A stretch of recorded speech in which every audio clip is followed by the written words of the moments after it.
Welcome to the Light Gate. Good Monday to you all. We are coming to you live from the beautiful city of New Orleans in the state of Louisiana at the United Public Radio Network at 107.7 FM and the UFO Paranormal Radio Network at 105.3 FM. We are on Roku, we are on Facebook, we are on YouTube, and I think we're now on Preston? Rumble. Thank you. I'm not sure it's working, but I'm hoping it is. Okay. So we got a great guest tonight. He's returning to us, and this is one of my favorite guests, just so you know. It's intellectual, it's interesting, and oh my goodness, we got a lot to talk about. So go for it, Preston. To you. Thank you, Dolly. Thank you, everyone, for joining us on, I think this is episode 73 of The Light Gate. And yeah, we're now on Rumble as well. If it's working, I am not sure it is, but I'm fingers crossed. Find out after the show. At any rate, I'm, of course, I'm Preston Dennett, your host, and my lovely co-host is Dolly Safran. She's the subject of my book, Symmetry, and we're hard at work on Symmetry 2. We just got a working title, which we're keeping under wraps for now, but I love it. It's a very intriguing title, and I don't think it's ever been used before, which is in itself amazing, considering there's, gosh, I don't know, 1 million books on Amazon, 2 million, 10 million. At any rate, yeah, very excited about our guest tonight. He's a repeat guest, repeat offender on our show, but always very popular, incredibly knowledgeable, lots of fun, and we'll get right to him. But let me take a quick hello to all of you guys, because it's because of you we do this show. It's because of you that our Mondays are that much brighter and more interesting. So thank you guys. And who do we have here? We have Ruth Kleiber. Good evening. And we have Teresa Levine and Michael Kennedy, who says our guest has been an awesome prior guest. I'm excited for this episode. Absolutely. Thank you. He also says congratulations. Thanks, Michael. Love you so much. You're you. Awesome. Hugs to Kylie. Who else we got here? Owlman, happy Monday, best time. Yes, it's my favorite part of Monday. I'm glad we're on an hour earlier. It makes it just a little bit easier for us here on the East Coast. And I hope people can get home in time on the West Coast. Okay, we have Sunny Burnett and namaste with your endless generosity and goodwill and kindness, and just all around amazingness. Thank you, namaste. We love you dearly. Couldn't do this show without you. Thank you, thank you, thank you. And Louise, hello from New Jersey, fellow Earthlings and all others. Yes, don't forget to include the others, because I'm sure there are some out there. Oh, Sunny, this is so kind of you. I learned so much from Dolly and you. Very cool. Thank you. Get your questions in early, guys, because we always love fielding questions from chat, and our guest tonight has the ability to answer all kinds of questions. Thank you, Louise. You're awesome.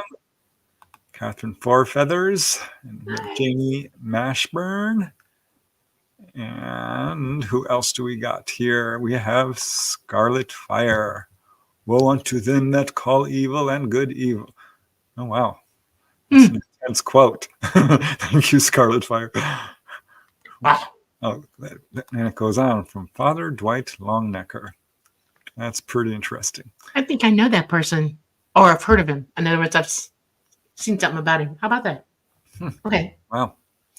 Okay, we have Bambi Dudley. Good evening from Philly. And we have Judy Wilhelm, and we have all kinds of people. Susan Lawrence and Jim and the dependable Real Badger. Hi, Real Badger. Always awesome to see you here. Becky. Becky says, I've looked forward to this all day. Big smiley face. Thank you. Thank you. That's awesome. Hello, Kaj. And gosh, we've got a nice crowd here today. We have Amy Thompson. We have Olivia. Love and light. Thank you. That. As well to you. Becky Duncan, just got your book today. Can't wait to read it. Oh, awesome. Cool. It really got me curious which one. But I hope you enjoy it either way. And do let me know. I would love to hear what you think of it. CT Guitar Guy, I hope you're both well. Yeah, all things considered, there's always something going wrong, but more stuff going right. So that's life on Earth for you. Halogen Oven TV. Hello. And we have Carl Mids all the way from morning in England. Yep, it is. Hello. Thanks for staying up so late. And Karen Holton. I just Hi, did a Karen. show with her on her podcast, Angels and Aliens, which was Cat is walking across my keyboard. That was close. Almost pressed the wrong button. Scared the living daylights out of me. Hi, Karen. It was so much fun doing your podcast, Angels and Aliens. Guys, check it out. She's got all kinds of amazing guests and shows. Absolutely. I got to talk about my science fiction stories, which I almost never get to talk about. So thank you, Karen. Okay. Relly Assistio, more power. Very cool. Yeah. And we have Roger Murray giving a shout out to Dr. John Mack. Very sad. Yes, he passed away. Okay, I've got to get started here. I've at my limit of Hi, Peak. 5 minutes, but Peak is here. We have Ross Davies. We have Carl Mids. I'm putting up this question with a little star so we can get back to it. We have Elliot Green, top channel, Preston. Thank you. And Kelly, and we have C and Star Orchid, and all kinds of people joining us tonight. Yes. You guys are awesome. Pretty much have to get going now. So Peace Pipe and Walking Trees and Wow. Star Orchid giving us a nice super chat. You are awesome. Thank you very much. And I seriously am about to get in trouble. So I will get going with our guest tonight, who I am so excited to have back on the show. He's amazing. He, of course, is Joshua Cutchin.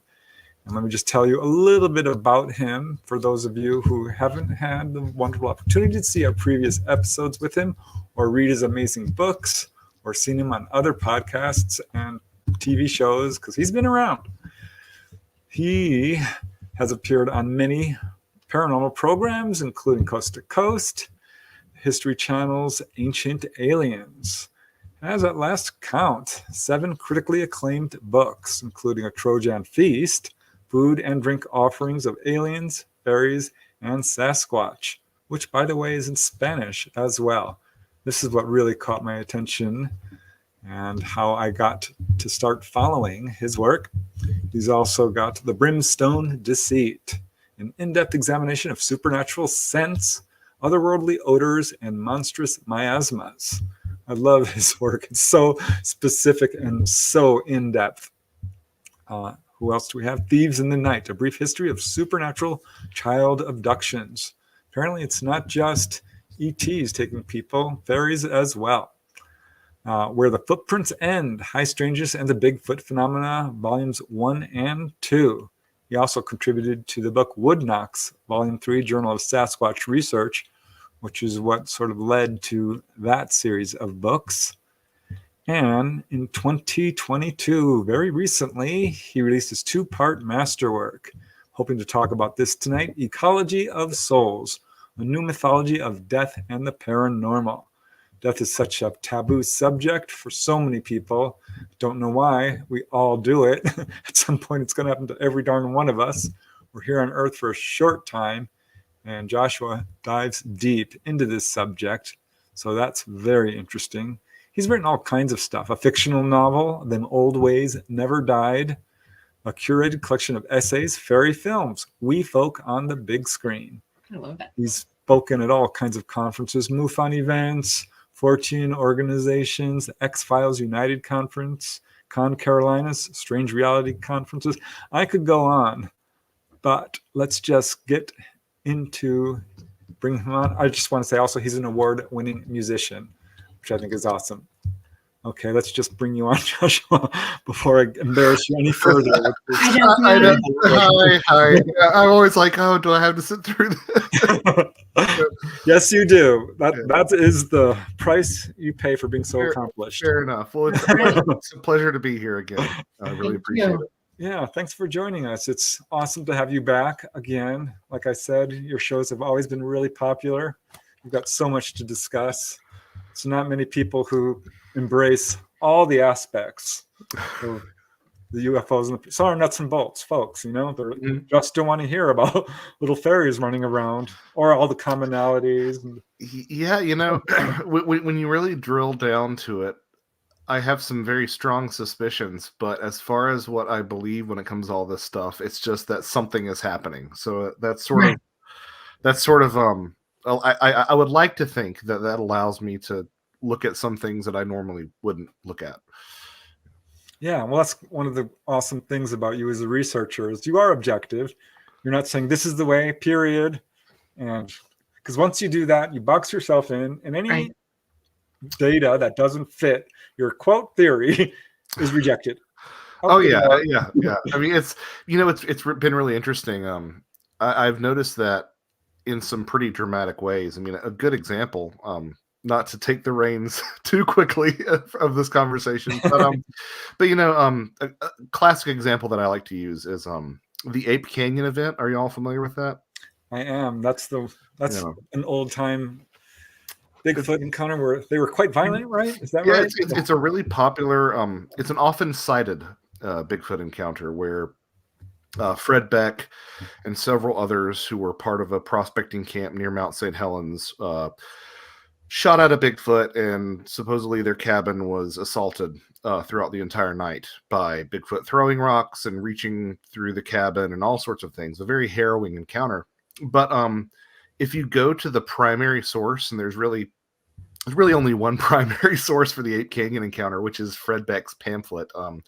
I Fought the Ape Men of Mount St. Helens. I believe that's the title of it. Fred Beck was a weird guy. And there's all this stuff that all these cryptozoology documentaries and books just leave out because it's inconvenient. Fred Beck, he doesn't come out and say that he was a theosophist or a spiritualist, but he certainly has sort of that tone in his writing. He had a lot of experiences with spirits of female spirits in his childhood. Things like apports were all through his life, including at the Ape Canyon site. He actually he was in need of a pencil and said that he had one materialize in his hand at the exact moment. He recognized it as a pencil from home. There's an encounter in that book, that pamphlet, of him meeting a sort of spirit girl, it seems, at Ape Canyon. There's also sounds of like underground machinery that happened throughout there. And wow, I did not know all this. Interestingly enough, the reason that they chose that site, the mine where the Ape Canyon incident unfolded, was he consulted his spirit guide, who sent a large white arrow flying through the sky that everyone else saw as well, that directed them to the site where they would have their gold mine. So wow. You don't hear about this in any of the traditional Bigfoot literature, because I think that those are some of those details that you referred to as being a little bit too inconvenient for some folks. And it's especially pronounced in that case because, they'll draw on Fred Beck's account for everything else regarding Ape Canyon. But when it comes to that stuff, they'll say, oh, maybe that stuff doesn't exist. Let's not talk about that in relationship to this. So yeah, it's really interesting. So I try to avoid that, although, I think that all of us sort of give into our implicit biases from time to time, even if we don't realize it.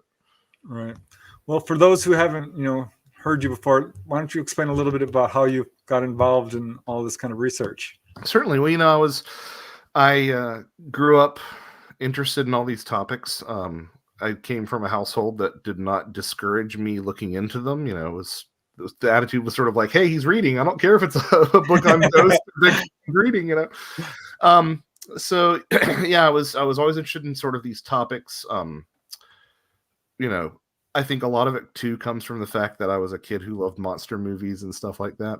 But yeah, always in the back of my mind, I was really, honestly, like really a cryptozoology kid more than anything else. I was into cryptids. I wasn't so much into ghosts because they seemed kind of mundane to me, which I know might be surprising, but like it was a very easy thing for me to believe in. And over the years, I had some not so dramatic stuff happened to me that suggested that that there might be something to ghosts. So I wasn't really as interested in ghosts because it was like, well, yeah, of course there are ghosts. But the Bigfoot stuff had always interested me.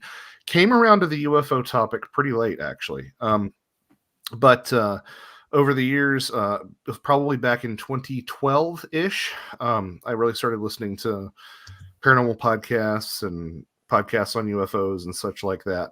And it really rekindled a lot of this interest in me, and was a great way to get me up to speed on a lot of the stuff that I'd missed out on. And, quite frankly, I've said this before, my first book, A Trojan Feast, was half because I thought I had stuff I wanted to say, and it was half because I just wanted to have conversations with the people that I was yelling at on my car stereo on the drive home. I get that. Yeah.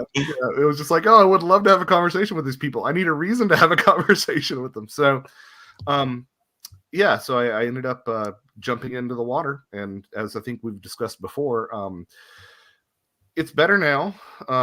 But even I would say, 10 years ago, it was still a little bit more difficult to come out and say that you're interested in these things publicly, or took them seriously publicly. I think it's gotten a lot better even since I've been involved. But yeah, so it was kind of like, it was a big sort of leap of faith, but it ended up, I try to put this in context with people, for people. Like, it's so weird to me that I grew up with, copies of books by Lauren Coleman and Patrick Weege on my shelf at home as a kid, and my first publisher was Patrick Weege, and so it was just like, wow, beyond my wildest dreams, actually, to actually have, another good example is Jerry Clark. I mean, I have I wish I had it over here so I could hold it up as a demonstration, but my mom back in middle school had to slap a bunch of clear packing tape over my copy of Jerome Clark's The Unexplained because I just read the cover off of it. And, now, and then, to wake up some 20 odd years later and have Jerome Clark reviewing my books in Fortean Times is like, what reality am I living in? It's really, I know that feeling. I remember when John Mack actually quoted me in one of his books. I'm like, wow. I've made it. I'm in the big times now. So.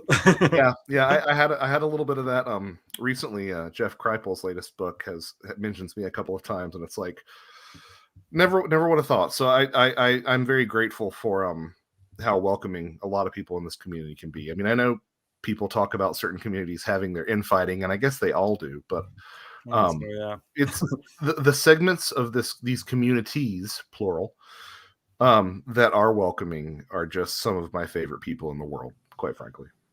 Oh yeah, I totally agree. Little MUFON groups all over the United States have been very kind to me, even though some people are like, MUFON. Right. Well, I think when people like really integrate these experiences, they realize that no matter what sort of disagreements we might have, like we're all on a different side of this conversation than society has typically been, right? Again, things are changing. Things definitely seem like they're opening up, but like at the end of the day, we're all living in glass houses with our beliefs, so let's not throw rocks, and let's get together and get along with each other, I guess. Yeah. Right. So your first book is very specific when it comes. Yeah. So when you started researching that, were you thinking, I'm going to write a book about this? Because you said, for me, I wanted to know about UFOs.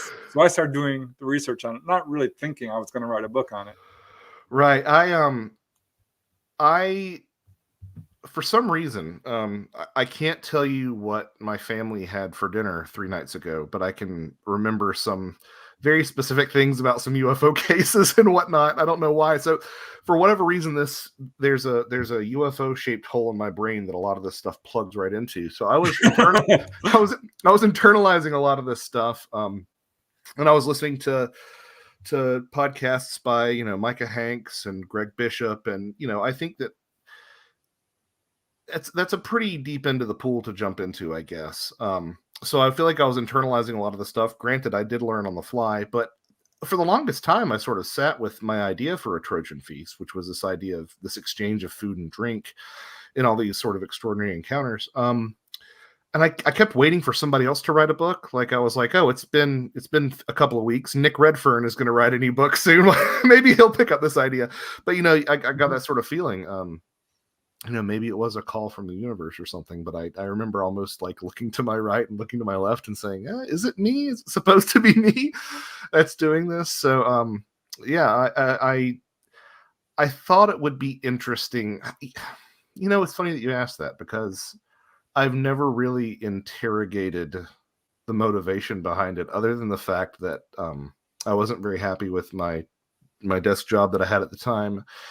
And I just felt like I had something to say, I guess. Well, I know it's not for money or fame, because that's not what I... Right. Yeah, I mean, yeah, it's like I said to someone the other day, I don't write books to make money. I make a little bit of money off my books to justify writing, like that's the way it goes, to be like, it's okay that I'm spending this much time doing this because it pays for the habit. That's about it. Yeah, that's a good way to put it. That's a good way to put it. It pays for the habit.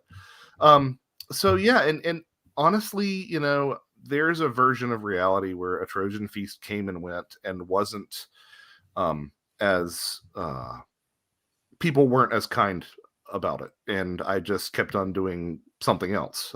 But for whatever reason, it really seemed to strike a chord with people and resonate with people, and it sort of became something that I guess is, I don't think in these terms, but to use the parlance of corporate America, it kind of became my brand, I guess, is sort of looking at something that a lot of people tend to have overlooked or discarded over the years, or mentioned in passing, but never really followed up on and said, well, hold on. The Brimstone Deceit's a good example of this. People have said, oh, smells of sulfur, moving on, blah, blah, blah. And I'm like, wait. like, let's dive in and see what we can learn from really engaging with this and diving deep and trying to pick it apart. Because, I don't feel like the world needs another book on Roswell or some of these cases that have been done to death. There's 200 books on Roswell. I would not doubt it. Is that true? Yeah. Is that true? Oh my goodness. Yeah. I mean, yeah, I don't want to make that pile any higher. so yeah, that was sort of a logical step, was to look at this, these references to sulfur, because like, you see it a lot, and some people would spend a sentence on it, or some people might spend a paragraph on it, but they'd always say something about demons, and they'd always just sort of say sulfur in general and move on. And there are a couple of problems with that on its face. I mean, number one, maybe demons, but like, let's engage with the idea that it's something else, right? And then on top of that, sulfur, you can't really say that sulfur smells, because sulfur itself, the mineral, doesn't have a smell. It's even if you smell something in conjunction with sulfur, it's a result of off-gassing or some sort of combustion or something like that, and it's a different compound, and there are different sulfur compounds that you can smell. It's the difference between sulfur dioxide, which is that sort of fireworks or gunpowder smell, and hydrogen sulfide, which is the rotten egg smell. They're related, but they're not. They're very different, and they would suggest different things about the phenomenon if you really sort of looked at it. So that was like, aha, there's something that there hasn't been as much work done on. And so it sort of proceeded from there. And then you run into things, and then you get to 2022 and the topic of death, which is, I think, so big that no one wanted to touch it because I found so much to talk about. Well, look at Elizabeth Kubler-Ross. Everyone completely freaked out when she was like the first person to say, "You know what? We die." Right. That's the stages of grief. Well, that's the funny thing. I mean, it's sex, politics, death, religion, and UFOs. You don't talk about those around the dinner table, right? It's like those are the no-fly zones, right? Or at parties, not unless you want to clear the room. Yeah. So I guess my original mandate to sort of explore the smaller things has been tossed by the wayside to a certain degree. Although I really hope to. I've got a couple ideas in the future that I would really like to explore and go a little bit smaller with my scope. But yeah, so well, it's been a great ride. Mm-hmm. Here's a question which maybe you can answer, because I've been curious about this. People are associating the smell of sulfur with demonic hauntings. And I'm looking through, there are some modern cases of, these really dark hauntings over graveyards and houses built over burial ground or something like this. And this turns up in a few of my own personal cases, certainly, of hauntings. But I'm wondering, when was how did this get associated with ghosts? Because it must go way back. And I'm trying to pinpoint, Right. when was the first time this became a thing? Well, I don't recall the non-Western origins, and I think I went into those a little bit in Brimstone Deceit. But as far as like, in anywhere that's been touched by the Abrahamic traditions, anywhere that's been touched by those religions, it does seem to have a biblical origin, but people really do misread it. By which I mean, sulfur is has a long-standing reputation as a fumigant, right? It can help. To this day, we still use sulfur to clear up bacterial infections or acne or things like that. Like it's sort of a sanitizing element. Like a sulfide drug, yeah. Right. And if you look to references in the Bible, sometimes God's breath will be compared to cleansing sulfur, or cleansing brimstone. So the idea that Satan and his minions would smell like sulfur isn't because they stink because they're nasty and mean. They stink because they've been cast into the burning lake of fire. Like they stink because they're trying to be cleansed by divine powers. So we get a lot of that sort of backwards in that regard, which to me implies that no, the smell of sulfur wouldn't necessarily always be demonic, because you've got these clear connotations to it throughout the Old Testament of it coming from a divine source in that sort of role as a fumigant. So that's part of it. It is really interesting to me. Maybe I've mentioned this before, but I want to get this right. Hold on, let me bring up the PDF because I always find this stat so significant, so interesting. So we always talk about these phenomena want to remain hidden or not not be seen or not be noticed, or they want to erase memories and things like that, which I'm not saying they don't, but I'm saying that if UFOs and their occupants are as in control of things as they seem to be to me, sulfur is a bad choice to not be noticed. And the stat that I always use is our threshold for detecting hydrogen sulfide, which is the rotten egg smell. It's whenever you have the anaerobic decomposition of organic matter, it releases that smell, is 0.47 parts per billion. And what does that mean in like layman's terms? This is good.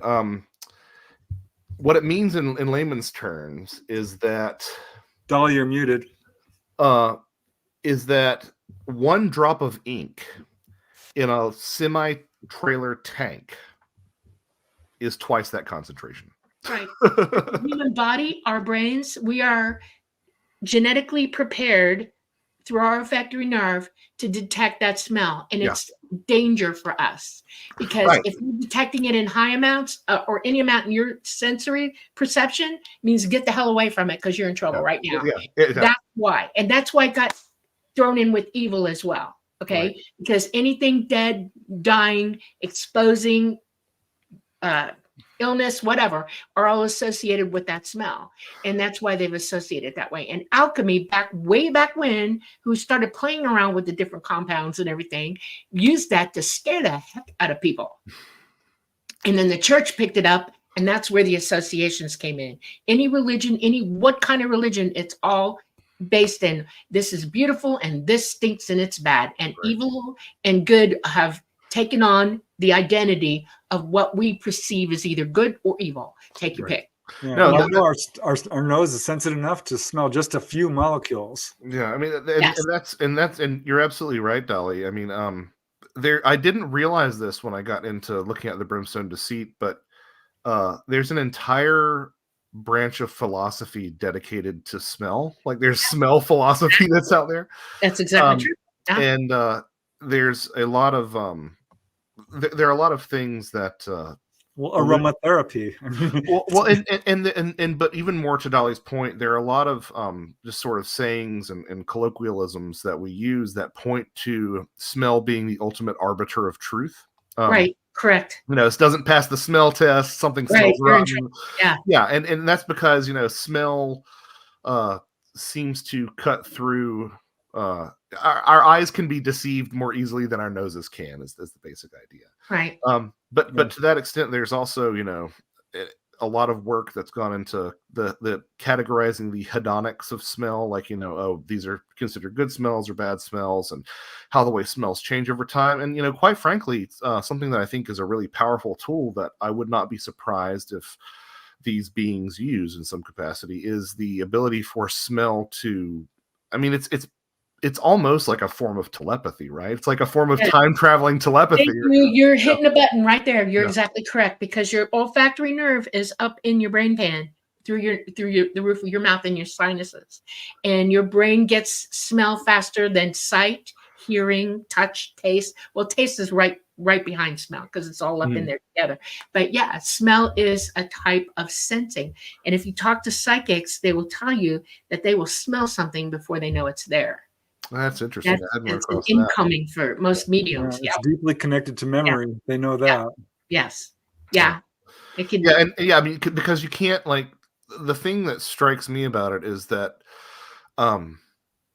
is how rapidly and involuntary the memories come with smell. Like I might ask you to remember something and you'd be like, I don't, let me think about it. And you have to sort of visualize in your mind's eye. But if I present a very distinctive smell to you, like, it will put you right back in that moment. Yeah. People with eidetic memories, and I'm one of them, have different, we dial up our memories differently, but smell is one of the number one places on the dial, because I associate either time, date, smell, music, and then touch for some reason. And if you bring a smell to me, I can go back anywhere in my past and bring what that smell is, because those are the things I pay attention to when I'm seeing things and I'm observing them. Smell is number one on the list, literally, for me. I can tell you what a hibiscus does or doesn't smell like when you crush the leaf of it, or the stamen of it. I mean, it's just weird.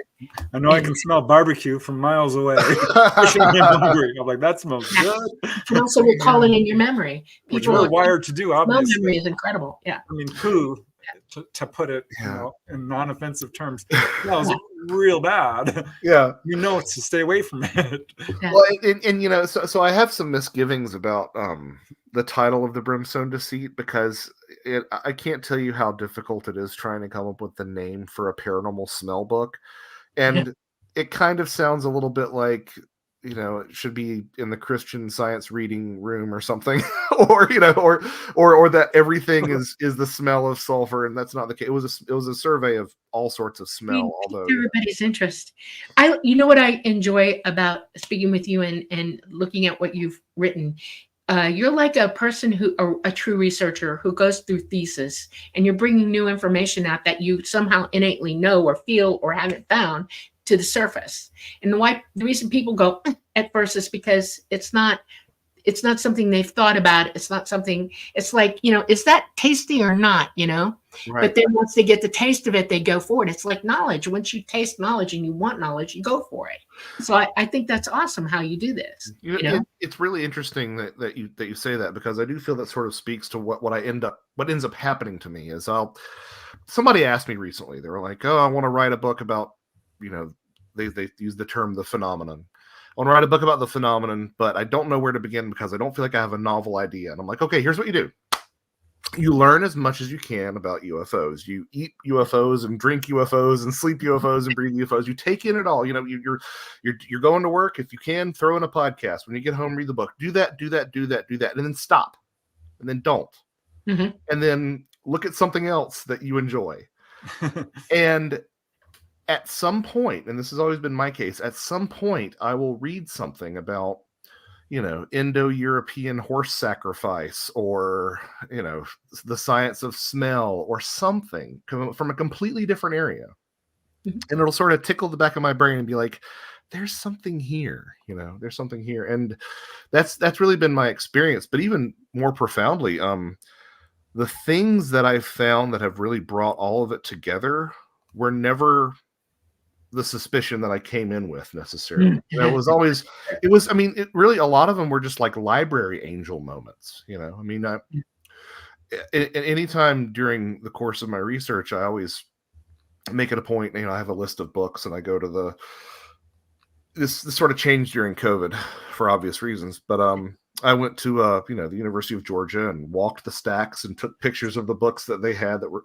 But every time I would do that, there would be a book that wouldn't be the book I was looking for. It would be like 2 books over, and I'd be like, "Oh, this looks interesting," and I'd pull it out, and it would be like, "Oh, here's something that actually is a really interesting idea that always brought it together." And I kind of do feel, not that I'm saying, "Oh, my work is divine or something," but I do feel like there's some sort of hidden hand at play in those moments.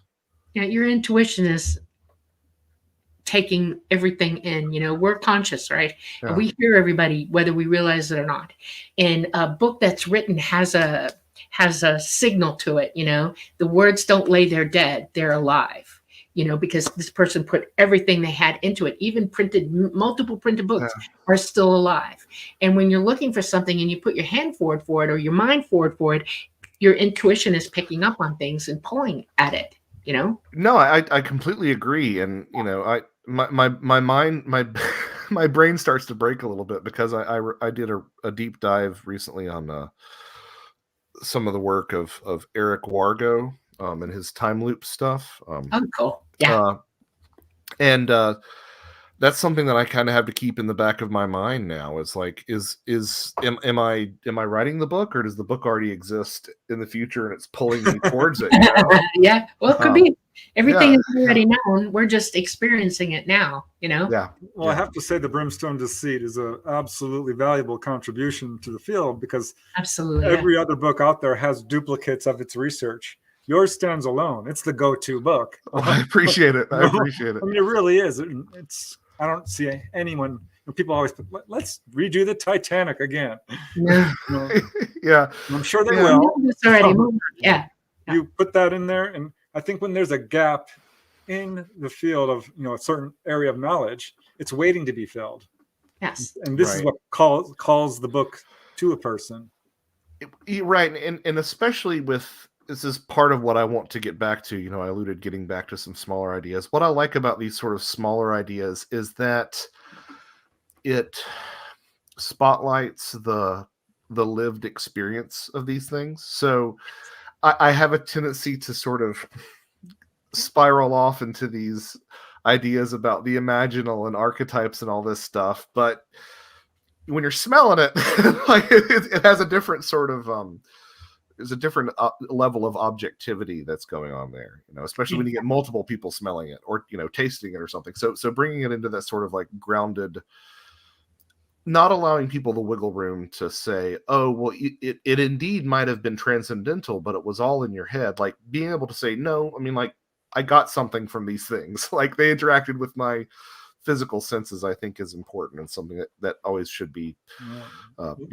There's a lot of the Flatwoods, Virginia monster case. That was a smell that lingered for hours afterwards.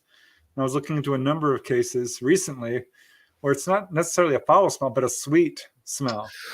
And it's really frustrating because, again, with that sort of smell philosophy school, they talk about, they even have a term for this. They're like, it's called the tip of the nose phenomena. So like, when you have a word that you want to say it's on the tip of your tongue, a lot of times we just don't have the same linguistic capability for describing smells that we do everything else. We're so visual that we can describe a lot of things visually to a T, but like when it comes to smell, there'll be people will say like, "Oh, it was a chemical odor." And like, if you're writing a book on the stuff, you're like, okay, well, all odors are chemical odors. So like, what are you really speaking? Yeah.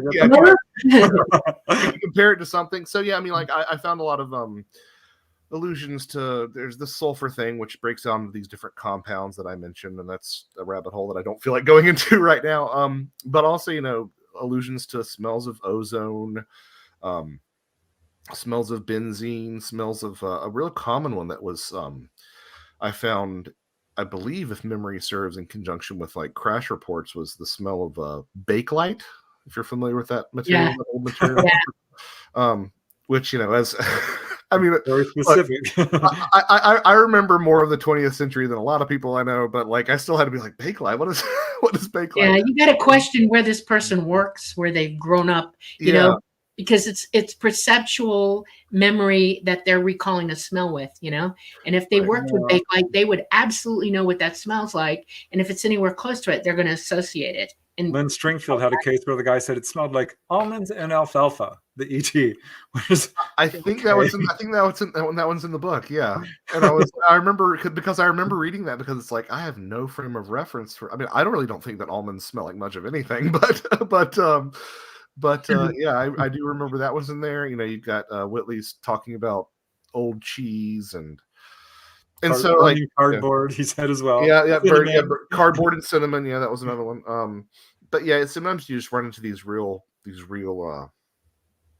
vague answers, like chemical smells, or one that I noticed in conjunction with Bigfoot, because it also, a third of the book is spirits, a third of the book is UFOs and their occupants, and a third of the book is Bigfoot, because I felt like somebody needed to take a look at Bigfoot smells, because it's something you hear in all these Bigfoot stories. And one of the things that I completely forgot what I was saying. Anyway, no, I was talking about cinnamon, and we're talking about cinnamon and cardboard, and no, you want to know? Yeah. When you work with animals, you learn what they smell like, and sloths in particular have a smell to them, and it's because they don't bathe, they don't like water, right, and they have a type of bacteria and fungus growing on them all the time. Okay, and somebody I know who is an animal caretaker swore they came in contact with a Bigfoot, and I said, what did it smell like? Did it have a smell? And they said, yes. And I said, what did it smell like? And he said, a sloth. And I'm thinking about it. Yeah, he said, they smell like a sloth. They smell like there's something in their coat, and it's not them. It's an overcovering, like they're blending into everything. And I'm like, well, that's pretty cool. I like that description. That's interesting. No, I remembered what I was going to say. Something that gave me a lot of heartburn in the Bigfoot section was people using the terms musk and must interchangeably, like musty and musky, and it's like, well, and of course, elephants, when they go into heat, go into must, and that's got a smell associated with it. So are they mentioning that, or are they talking about a musty attic, or are they meaning to say musk? And it was a bunch of difficulty there. But there's a lot of variation actually in the Bigfoot smells that I was able to find. Mostly it's bad, right? Almost exclusively it's bad, but like some of these explanations get really, really creative, like a tire filled with manure set on fire and stuff like that. It's like, where their environment is. There are a lot of people, city people, who go out looking for Bigfoots, and they don't realize that the smells of nature don't even approximate anything that they live smell wise. Okay. And when you're talking to them, you say, all right, they'll start giving me chemical smells or things like that. And I'm thinking, where did you grow up? Oh, in New York, Yeah. In the streets, man. I'm a street kid. I'm like, okay, so you smell rotting garbage and sewers and things like that, and that's where their perception is literally locked into that, and they can't tell you what nature smells like because they don't spend any real time. It's a weekend warrior thing for them. Yeah, that's a really good point. Okay, so we have accounts of ETs smelling, ghosts smelling, right, cryptozoological creatures, all animals, of course, but what about fairies and little people? Yeah, a couple of interesting ones. There was a tradition, I believe, in England of collecting little bits of like quartz, like piezoelectrical stones. You would smash them together, and they would smell. They would call them boggart stones, after boggarts. And there was sort of an illusion that they sort of smelled sulfurous, although I don't quite buy that. There was also a very colorful description of. I can't remember off the top of my head the exact location. I believe it was in England, though, of a comparison to a group of fairies smelling like a bunch of people gathered in a church. Which in England, I'm sure, in like, the 16th century or something, I'm sure smelled quite pungent.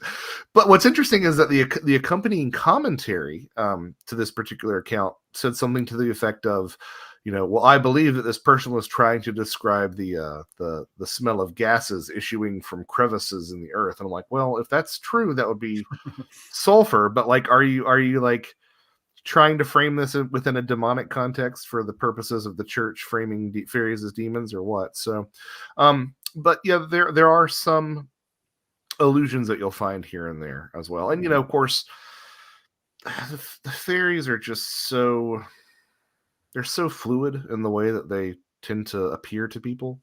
You've got those sort of folkloric fairies that were not necessarily always small and had a lot of these associations with the dead, and literally in folklore didn't have wings. Like, they had the powers of levitation, but they didn't have wings. But nowadays you get stories of people that I have no reason not to believe that encounter little tiny fairies that are lovely with wings, So it's like, how do you put those two things together?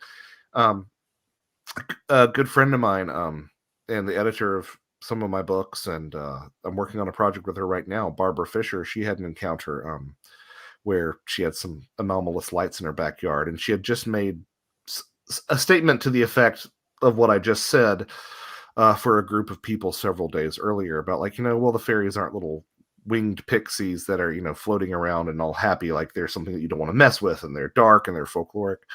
And she had a history of anomalous lights behind her home, and one of them drifted out of the woods one evening. And to make a very long and dramatic story short, it was an orb of light, and inside was a little winged woman. And she got this sort of impression in her mind, which was, we can look however we damn well please. And it's so.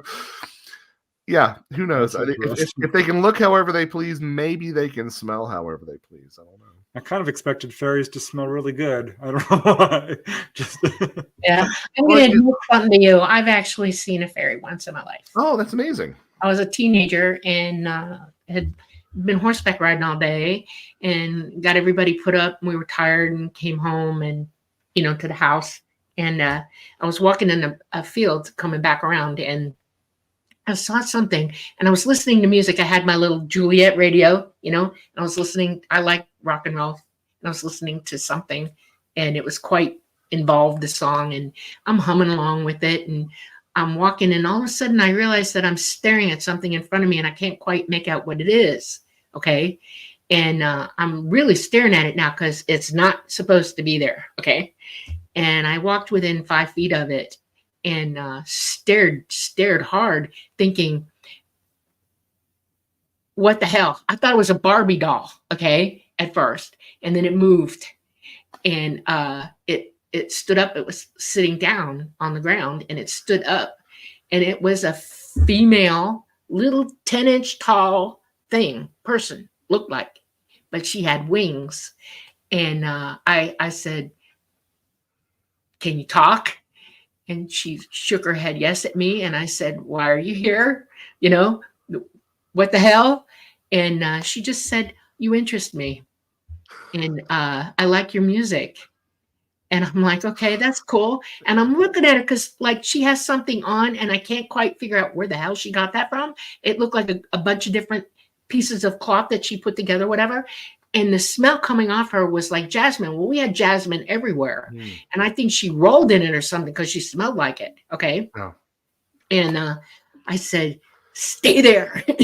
And I was going to run and go get something and offer her something to drink or eat. I thought, oh my God, what if she's hungry?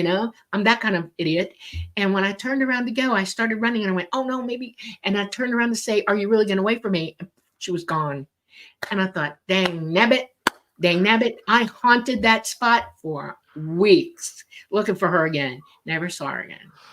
Yeah, that's really interesting. What she said to you, it feels so characteristic of that sort of, because I see someone in the chat was talking about fairies sort of as being tough customers, and it's not so much that, it's just there's sort of a capricious contractual mindedness. It's sort of like I joke about with the mistake that occultists make when they summon a demon is they say, make me a ham sandwich, and poof, they turn into a ham sandwich. It's that sort of like literal, contractually minded, volatile, unpredictable, chaotic kind of thing. And that comment to you interest me is very much the sort of detachment that I would expect in that situation. That's fast. And then I like your music. I mean, there's a strong tradition, especially in Western Europe, of fairies and music and their love of music and how they would abduct fiddlers and harpists and stuff, just for the evening. And of course, they return the harpist home, and it would be generations would have passed or something like that. But That's kind of interesting, because there's a sort of a tradition with Bigfoot in that as well. People playing big music to attract a Bigfoot. Music hath charm to soothe the savage breast or beast. What the fuck? I've heard both those phrases. Yeah. Yeah. I mean, I think that there's something to that, and I'm not sure in the cases of Bigfoot if it's it's just the idea of people having fun or relaxing or something. But there is a book to be written. I don't know if I'll ever get around to it, but there is a book to be written about music and the paranormal and how these things. Well, you as a musician would be a good fit for that. I know the only reason I haven't done it yet is because there are a couple of books that are out there that I've not read, and I'm like, well, I don't want to sort of retread familiar ground, so I'd have to read those first. But I know Grant Cameron wrote a book about rock musicians, I think, who've had encounters. A lot of contactees have a big music background. I think ETs seem attracted to that in some way. Yeah, I think so too. I think you're right. And what I would love to do, and of course we don't have this, but it would be great to sort of do a Mario Pazzaglini style version of looking at ET music, because Mario was doing the alien writing stuff, and it would be nice to be able to analyze the music from a music theory standpoint. But I'm not aware of it. Let me put it this way: if either of you ever run into any alleged recordings of UFO music, let me know. I know a few cases. Okay. If they're recordings, I would love to hear them. Yeah, they love classical music, by the way. They're enamored of it, all of it, from ages past forward. No, I mean that makes perfect sense to me. And I mean, I look at something like Bach as being sacred geometry in motion or something. Just the level of invention and consistency and recursiveness and intricacies it really does boggle the mind if you really do a deep dive into it. Right. Did you see those experiments where the guy played different types of music on a speaker with, I think, sand or salt or something on it, and made all these patterns? Patterns up. Yeah. Very cool. Yeah. There's something to learn from that. I'm not sure what. But well, it's one of those things. It's one of those things, right? That you doesn't have anything to do with UFOs, but you're looking at it. It's like something in the back of your head is tickling you, and you're like, this feels important, but I don't know what to do with it. Yeah. All right. Well, we need to take a quick station ID break. So let me do that, and we'll get right back and maybe talk a little bit more about Ecology of Souls and some of the ideas in that book, it's so interesting and just really groundbreaking stuff. But let me just pop up the banner here. I want to let you all know that you are watching episode 73 of The Lightgate. I'm your host, Preston Dennett. My lovely co-host is Dolly Saffron. Our guest tonight is Joshua Cutchin. We're covering all kinds of different topics, from fairies and Bigfoot and odors and ghosts. And I mean, we're really going far and wide and deep and high with this subject because it is very expansive.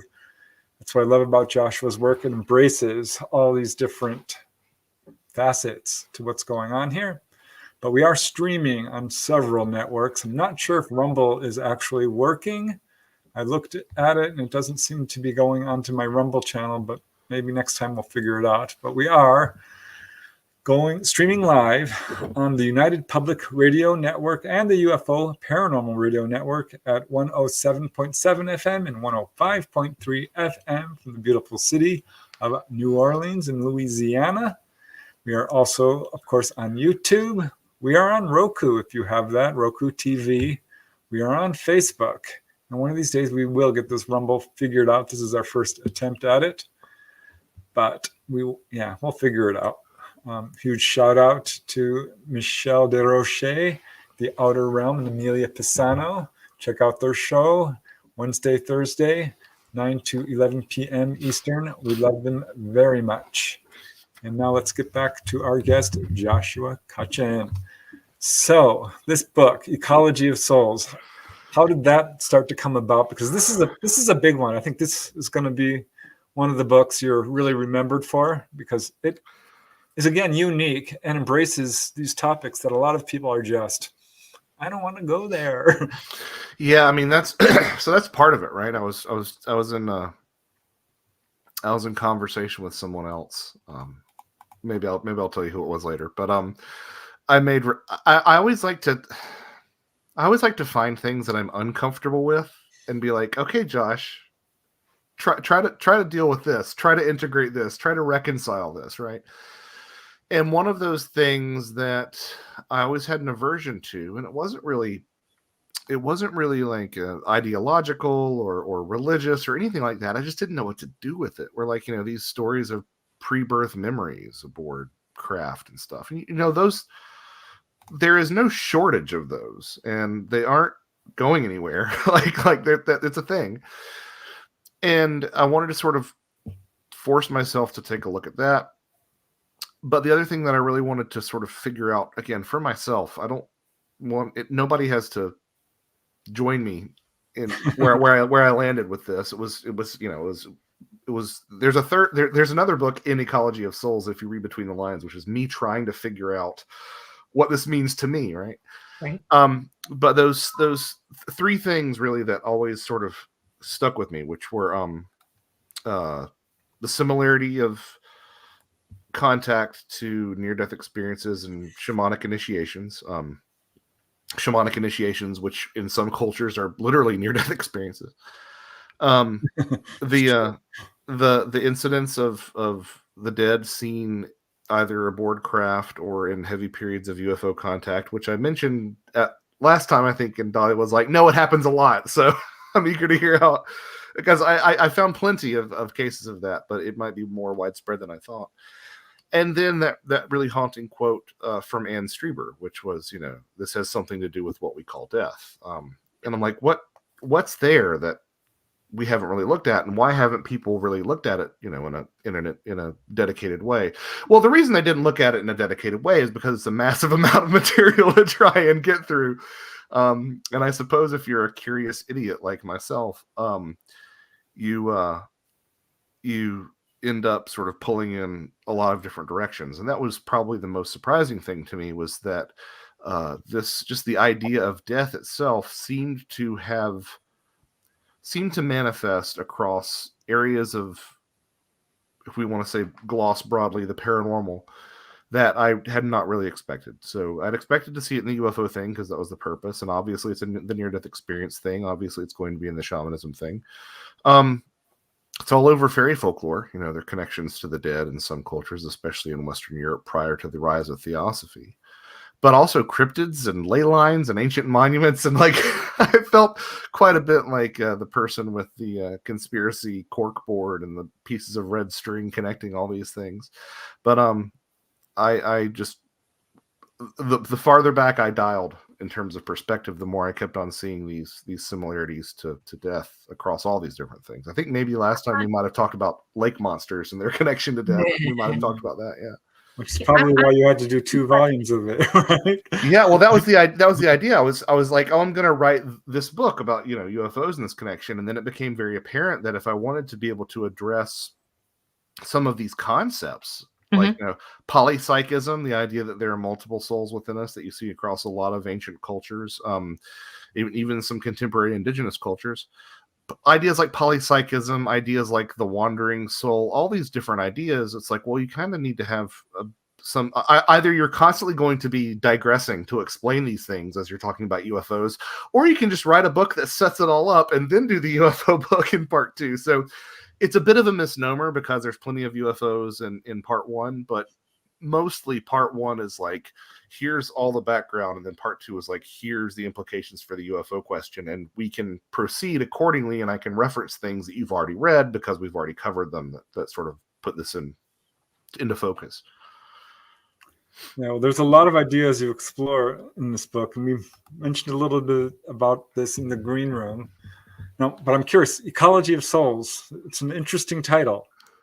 So, do you have regrets about that one, like the Brimstone, or any second thoughts? Or, 'cause I actually like the title, and I'm very intrigued by it. Well, so, I've always, about once a year, I go back and I listen to a lecture by Terence McKenna, because, he always meets me wherever I am at the moment, and I like to think that I'm always sort of thinking about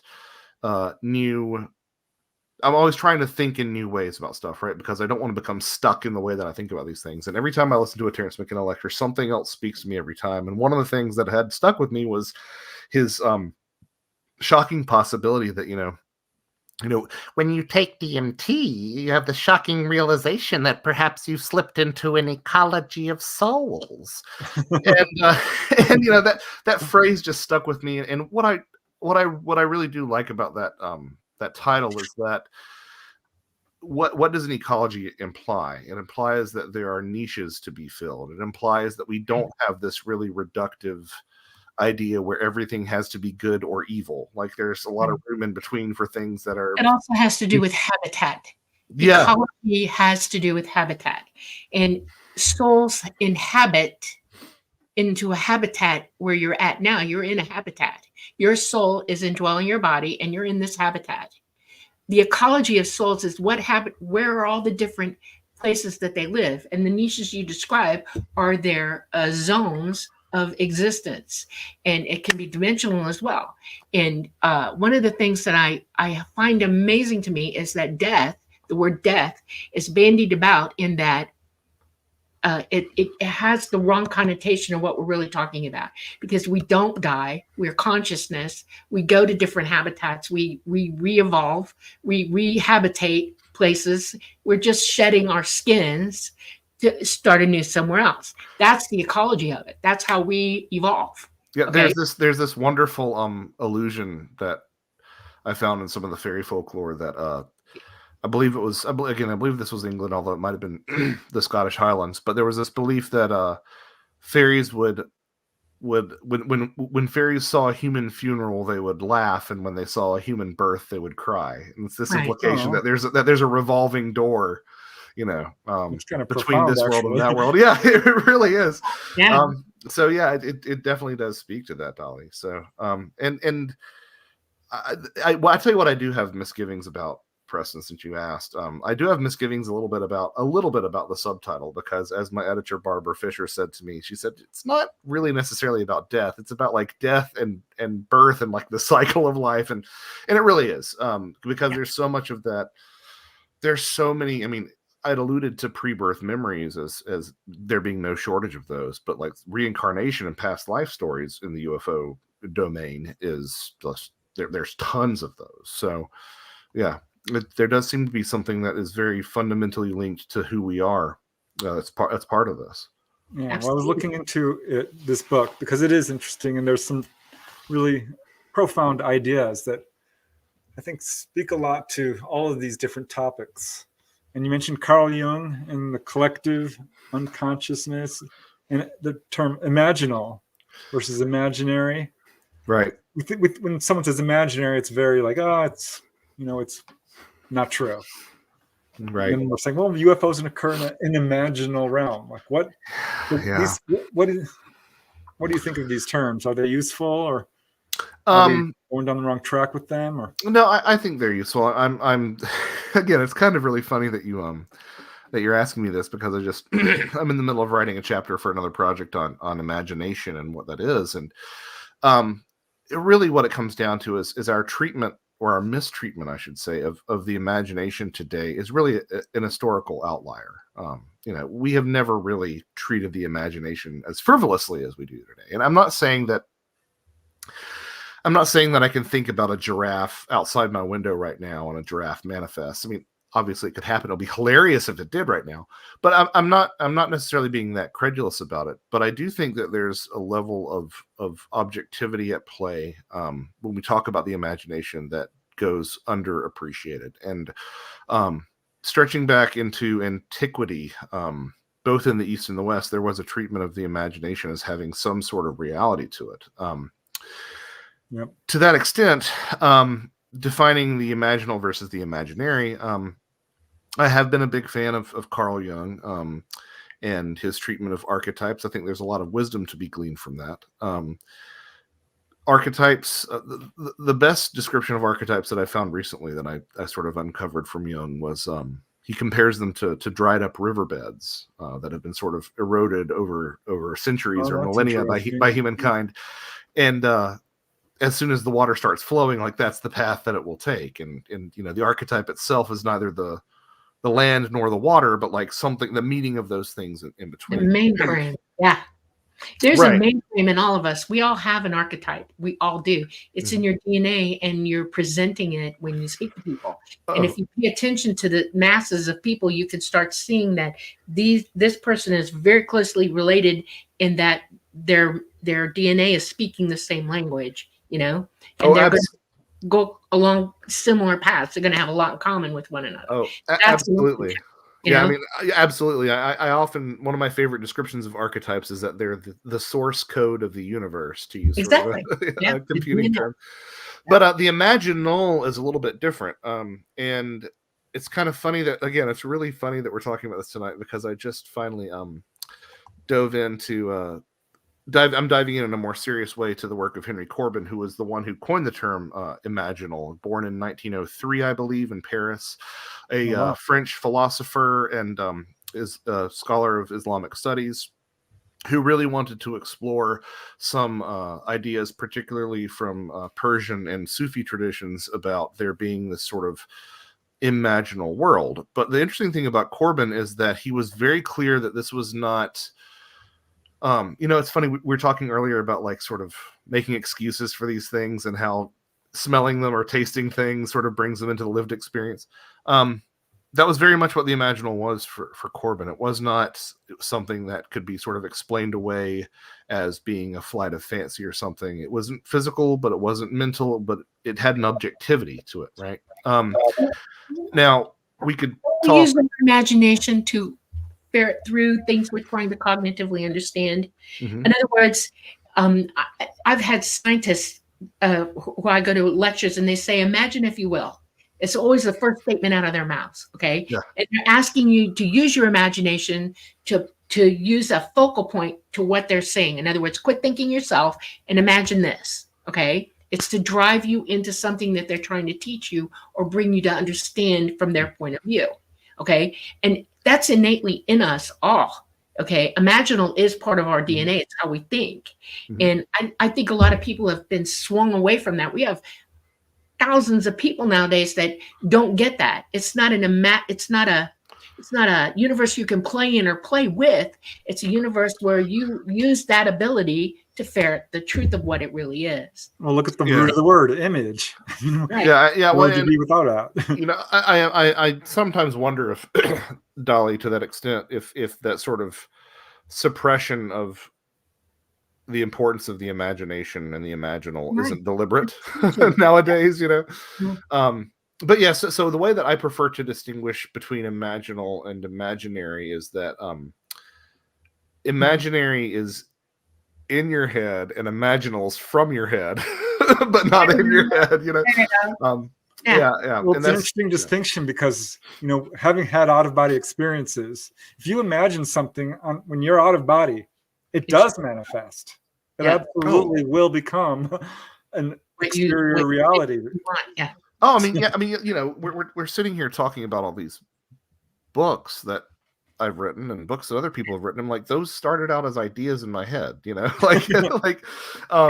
everything around you started out as an idea, right? And so, and of course, we could get into the sort of philosophy of idealism if we wanted to make our brains hurt right now. But yeah, I think that there really is something to that. And anybody, I can think myself into a state of panic, into a state of arousal. I've thought myself into having psychosomatic symptoms that manifest in very tangible physical ailments before. Yeah. Little kids are really good at that. Yeah, their imaginations are off the dial. Yeah. Well, the thing that always kills me is the way that the scientific establishment says, "Oh, that's just the placebo effect."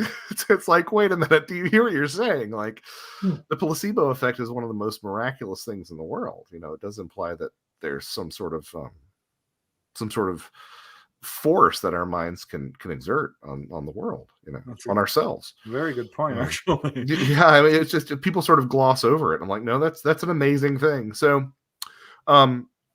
I think it's useful. I think it's a useful way to let different camps of ufology play well together. When you start talking about like the imaginal and stuff, the problem is when people get their wires crossed and they think that you're saying that people are making all this up, and it's like, no, like I think this is like, I think these things are, the imaginal is probably realer than we are in some sense, because they certainly are going to outlast us, all these images and archetypes and stuff. No, that kind of makes me feel of, popping back into OBEs again, because you have an OBE, it seems more real than the physical world. That's the thing. Yeah, that's the thing I've noticed. I've heard that, obviously from you, but from tons of others. This realer than real quality is a phrase that just pops up time and time again. This is a big part of the book. You mentioned in that book about the FREE study, headed by Ray Hernandez, where 80% of contactees have OBEs, and what was it? I wrote it down. 37% have near-death experiences. So there's a big bleed through here that's going on that, again, is overlooked by a lot of researchers. Well, and I would love to hear y'all's opinions on this, but especially Dolly's as well. I tried trying to track down, I call it the chicken and the egg problem, right? Do people see UFOs and then have an NDE, or do they have an NDE and then they see UFOs? And I couldn't find any rhyme or reason to it. But what does seem to happen is that there's something about dissociation, and I don't know if it's necessarily trauma or it's sometimes induced by the phenomena, but something about the first time that you sort of separate your consciousness seems to be the hardest time. And then after that, everything seems to be a little bit easier. But I'd love to hear y'all's input on whether or not you think that's true or not. Well, you live in a 3D reality, okay? Light is everything that we are. Every object that we have in front of us is all made of light particles, protons, okay? But we're gravity heavy here, and we can't see through that. Our brains aren't constructed to see the energy coming off unless you're using your psychic abilities, okay? That amplifies your sight, okay? When you're like this, this feels real to you. But what is really real is the light that you are. And when you OBE, you drop the physical and you go perfectly into the light. And that's where the real is, because consciousness is light. Your thoughts are light. We're all light. We're only communicating here through a physical medium. Okay. And it blinds us quite a bit to the nature of what reality really is and what it really looks like, feels like, tastes like, smells like here. Okay. That's what's going on. And one of the things that I learned from my ET compatriots is to try to teach people that and people have said this, you are more than the sum total of these parts. You exist outside of this frame. You're just sitting in this frame right now to experience this because you're learning this. Your perception is very narrow here. And when you release yourself from that and you go into light, then that's where everything expands and your consciousness sees all of it all at one time. And it is more intense than anything you've ever felt here, including pain. It is intense, that intense. When I had an NDE, I was about 5.5, 6. And the very first thing that struck me was that I was physical, somehow physical, but I was light too. Everything was light. I looked at myself, I could see the light that I was, but I had form, okay? And I was like, that drove me crazy at first. I thought, how can it be? How can I have form like, because you have your consciousness has an ethereal body, okay? And that body is the energy that makes you here, okay? You're contained within that ethereal body. And when you OBE, your consciousness lets go of that and goes there. But I had an NDE and I took the full experience with me. I took my ethereal body with me to the other side and I witnessed it. I saw it. And if you talk to NDEs, they will tell you I was solid as a rock. I could feel myself. I could do all of that. Yeah. But when I OBE, there is a definite, distinct difference. And that's where the dissociation comes from. Okay. Trying to make sense out of it. How can I be this and this and this? And it's mind-boggling. And once you do it a while, you get used to it, and then suddenly you go, "Okay, I get it. This is now back." Yeah. So, I wonder. This is just a little bit of a tangent. Well, maybe kind of a big tangent. But at any rate, there are people who have negative NDEs, right? And this is, yes, is this, your own fault because of your own belief system? Yes. Whereas a person might have a negative UFO experience. And, Right. and a person will have a very positive NDE or a very positive UFO experience. Well, and if you look at, what do the psychonauts always say? They say, set and setting are the things to be concerned about. Yeah. So I mean, I kind of wonder if there's not a parallel there too as well. Yeah. But how much of this is what we are scheduled for, and how much of this is reflective of something inside us? Like that's the real question. And Well, you're a thinking person, and we all know when we're doing things in an inappropriate way. Okay. yes. And you take those feelings everywhere you go, because that's part of your consciousness. It knows you better than you do. Okay. Your physical mind is different from your consciousness. Your physical mind is totally encapsulated, and it only operates on its own. And without your consciousness speaking back and forth with it, you take those emotions with you, and you're really confused when you go to the other side. You can be confused when you go with ET as well. They suddenly wake up on board and they go, oh. Now, if their perception is that I'm a bad person and this is bad for me, that's going to happen. Or I don't know what I'm doing, and then this is going to, it's like, what do you expect? And you can put that on yourself rapidly, how you perceive it all, learn that from nursing, because I've had patients in the ER, and they want nothing to do with me. They're terrified of me. They think I'm going to kill them or poison them or something like that. They think that no good is going to come of being there. They're terrified. And it's really hard to get through to that perception of theirs and cut through it and say, you're here because we care about you. They brought you here because you're in trouble, and all we want to do is help you get out of trouble. That's my first line to a patient in that situation. I do it on board as well. I tell people, you're not here because we abducted you. You're not here because we want to harm you. We're here because we're trying to help you. And if you want to talk to us about it, let's talk, and we'll give back and forth so that you understand. A lot of people don't remember it because they're so afraid their brain goes boop, their hippocampus can't take it, and it's almost like catatonia. Bling, they're gone, Well, consciousness does play a huge role. And Yes. they used to think, from a materialist point of view, that the brain was the vessel of consciousness, until they started finding patients who were missing quite a bit of their brain, or most of it, and were still fully functioning. Yeah. No problem. So what is going on here? Yep. Yeah. The brain is not the mind. Yeah, I'm very sympathetic to the idea of the brain as a receiver of consciousness nowadays. Yeah, absolutely. Well, and something else that you had mentioned earlier, Dolly, I don't want it to quite go by without snagging it and commenting on it.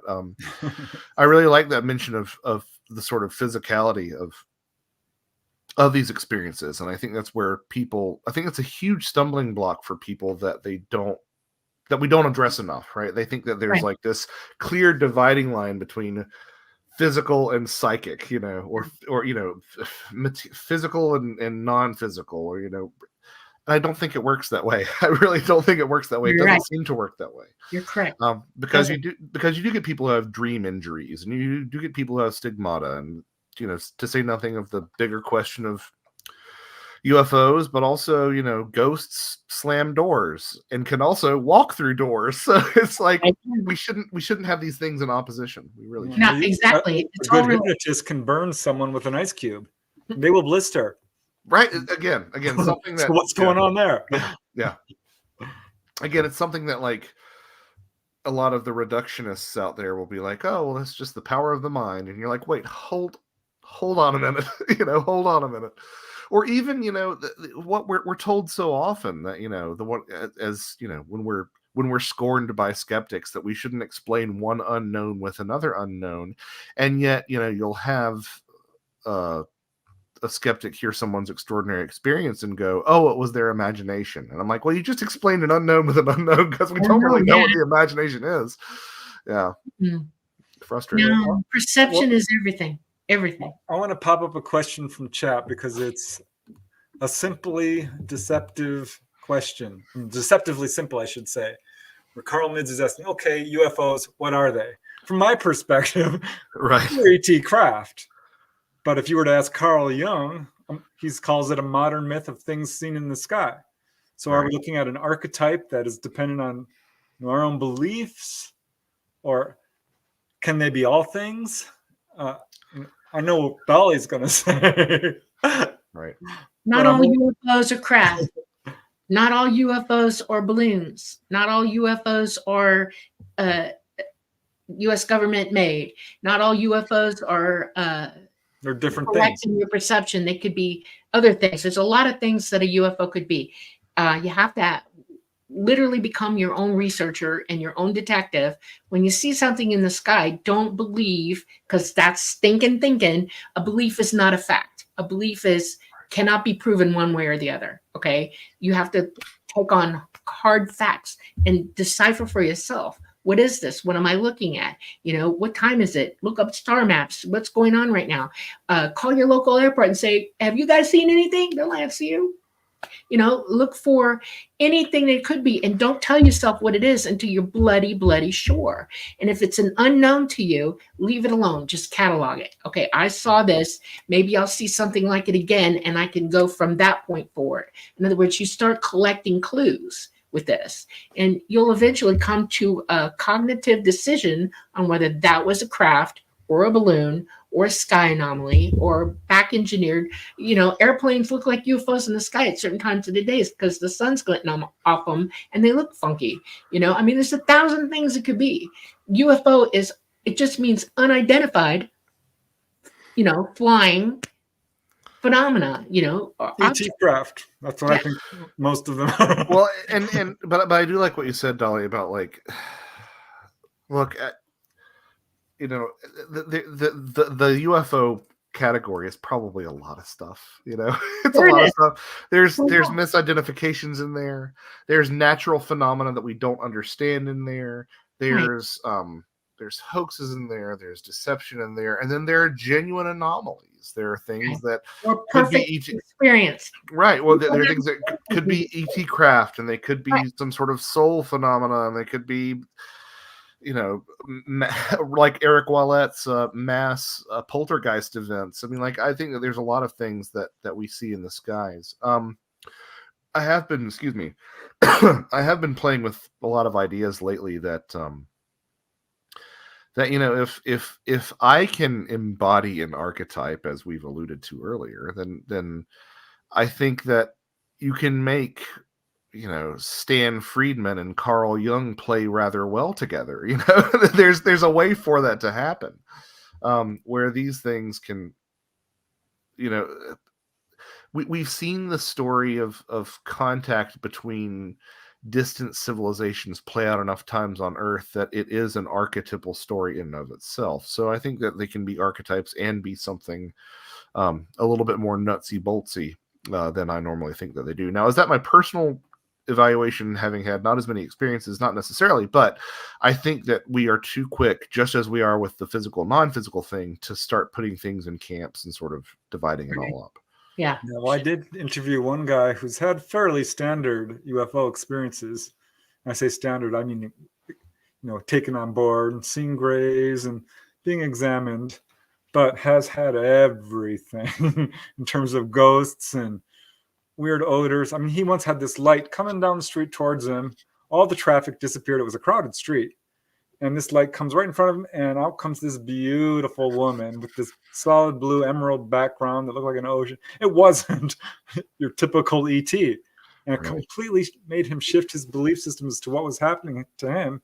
And he honestly feels, Preston, I think it's more along the lines of what we would call a jinn, a genie, which leads to that whole idea that you explore a little bit of the self-negating trickster, which kind of takes the evidence along with it. Right. I am a big fan of George P. Hansen's The Trickster and the Paranormal. I think that's a very useful book. It's a difficult book to get through, but I think it's a very good book. And there does seem to be something. There seem to be aspects of this trickster archetype all over all these different phenomena. It's definitely in shamanism. A con will use anything to con you. And one of the things that is horrifying to me is that we're not using our abilities to the point that we can see the truth right in front of us, because your abilities are smarter than your physical mind.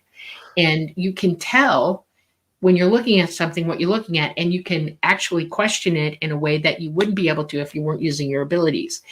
It's like shining a light on an object so you can see every part of it, all of it at one time, And that's why we need to pay attention to the fact that we are consciousness, that we do have abilities, that we are transmitting and receiving signal, and it is important that if you're going to blame it on something you don't understand, then you're hurting yourself because you're not seeing it for what it really is. And that's hard, Right. I would say that the idea of the trickster is not necessarily always negative. A lot of times in a lot of different sort of expressions of it throughout different folklore, it's about being subversive to attain a positive end sometimes, or about being sort of a holy prankster in some ways. It's a lot of times it's about this idea of transgressing boundaries and turning expectations on their head, and Exactly, really fostering a level of this. Forcing you to think outside of the new box, consider new paradigms, explore new ideas. And we see this with the high strangeness aspects of UFO encounters. When they do stuff, you're like, what's going on here? How do you explain this? And I just see such a razor's edge between humor and dangerous or reckless mischief. You know what I mean? Like, there's such a razor's edge between those two things. And it might indeed sort of come down to what we were talking about, whether it falls into humor or it falls into danger is sort of what we bring to the experience too. But there's that sort of trickster element to it, and people have sort of drawn comparisons. You had alluded to the jinn, but the jinn are also more or less comparable. There's a case to be made that the jinn are comparable to being Middle Eastern fairies in terms of some of the lore that's around them. There are even stories of jinn changelings and time dilation around jinn and all these sort of things that we see with the fairy stuff too. So I don't always know of what to make with it. I have some new ideas that I've been playing with in terms of what the trickster might signify, but I'll sit on those for a little bit longer until I'm ready. I'll tell you what. You gotta let the soup simmer until it's done. Yeah, that's true. That's true. One of the things that I've considered about this archetype is that some people learn the hard way, okay? And they're adrenaline junkies on top of it, and they have huge egos. And one way to learn, good or bad or indifferent, is to use that principle and go after everything that you're trying to accumulate or do. And it could be for good or stupidity, or it could, it's just their personality, their archetype. It is an archetype. And these people, if you take a step back from it and you look at it, most people wonder when you're looking at these archetypes is, when are they going to wake up and just stop doing that, because they're wasting valuable time in their existence here to keep doing this. It's a lot of energy going into tomfoolery, okay? And it's not helping them. It's hindering their education. They think they're being educated by it, but they're not. That's self-delusion. See what I'm saying? Yeah, I mean, yeah, there's something that I've learned with my exposure in terms of the recovery community and stuff. Yeah. It's that that rock bottom is, I don't mean the people who are successful in their substance abuse recovery wouldn't trade their rock bottom for a dadgum thing, Right. And it's really what you do with those experiences in a lot of cases. I'm not saying that there isn't a objective tragedy, and I'm not saying that there isn't stuff that is a clear-cut case of, no, this is bad, but I'm saying that a lot of the stuff that we, especially when it's brought on by ourselves, there's a lot of stuff that we just sort of be like, oh, this is the worst thing ever, but it's or it's a really great opportunity to learn and to actually change, because by and large people don't change. It takes something dramatic to make them change. True. All right, how about bringing another deceptively simple question in? Oh no. Those are the scariest. Which is really only 3 words, Ratford. Question: what is time? And I just want to preface this by saying, here we have UFO encounters where people are taken on board and will experience 2, 3, 4 hours, come back, no time has passed. Same with near-death experiences or out-of-body experiences. I know you have fairy cases that you can cite, which people are come back 10 years later or something. And I'm wondering, does this turn up in cryptozoology at all? people say a UFO comes around and they're walking in slow motion. Time is playing into all of these paranormal experiences in weird ways we don't fully understand. Yeah, I mean, it's and I honestly, there's a point in Ecology of Souls where I'm like, I haven't touched on time. I don't know what to do. I don't know like, this book's long enough. I don't want to talk about time. But yeah, you alluded to there sort of being a pause where this entire experience happens and they come back and it's the same time. I had somebody recently send me an account of gained time as opposed to missing time.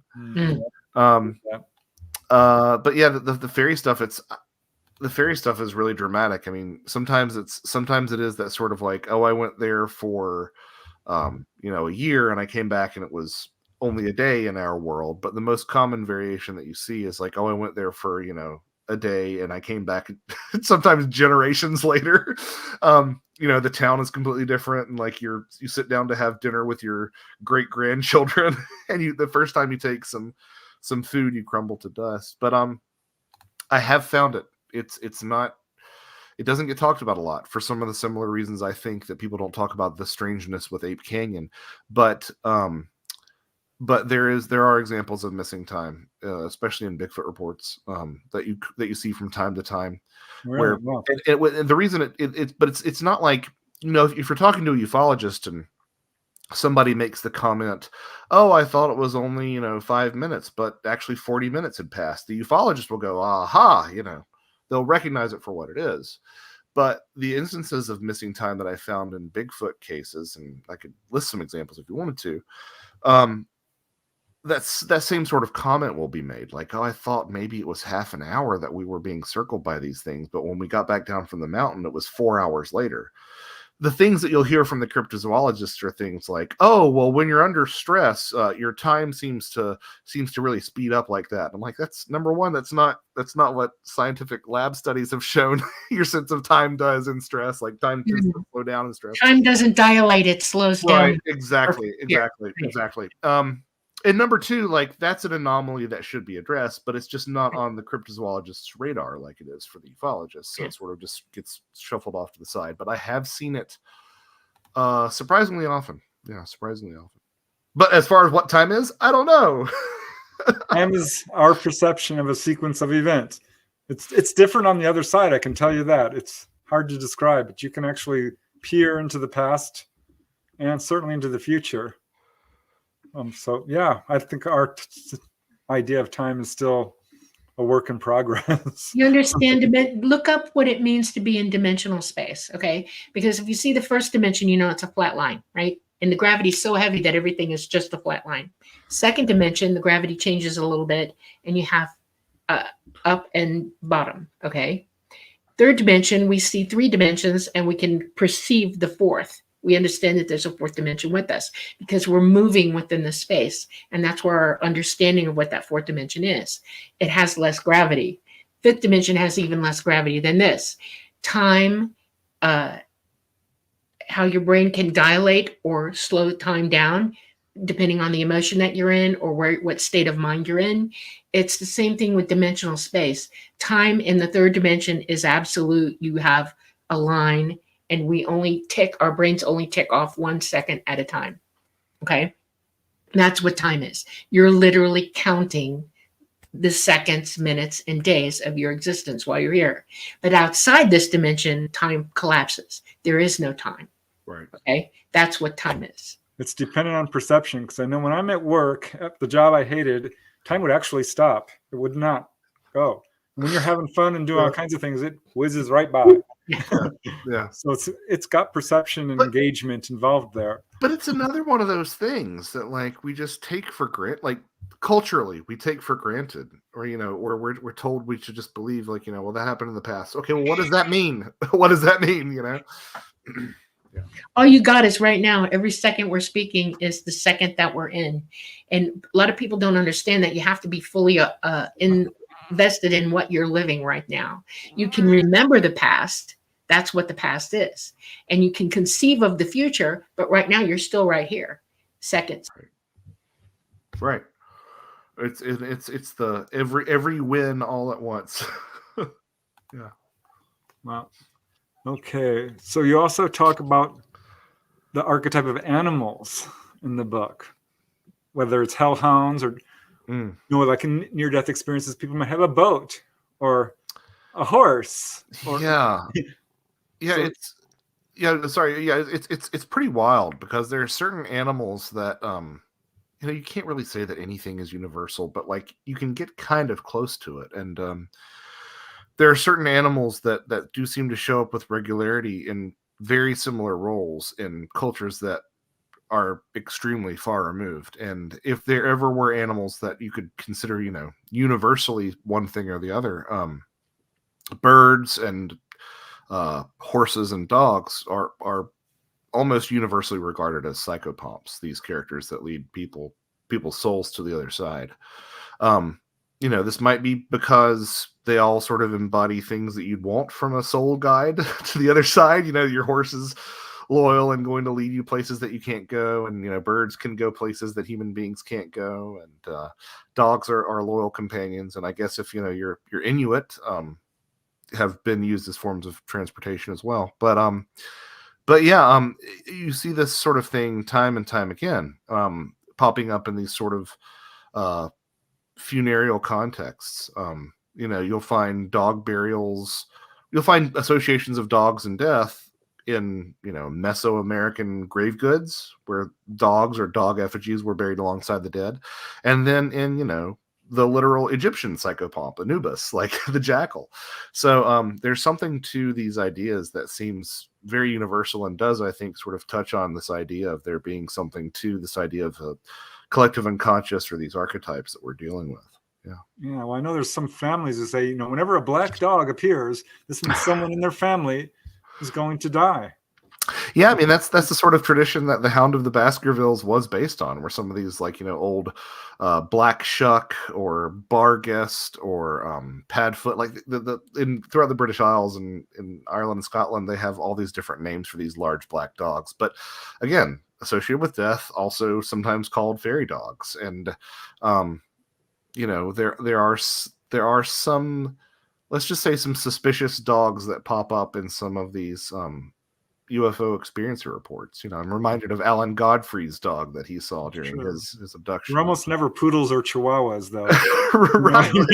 Yeah, they're just not. Yeah, they're not. They're not. Or corgis. That would be great. UFO corgis.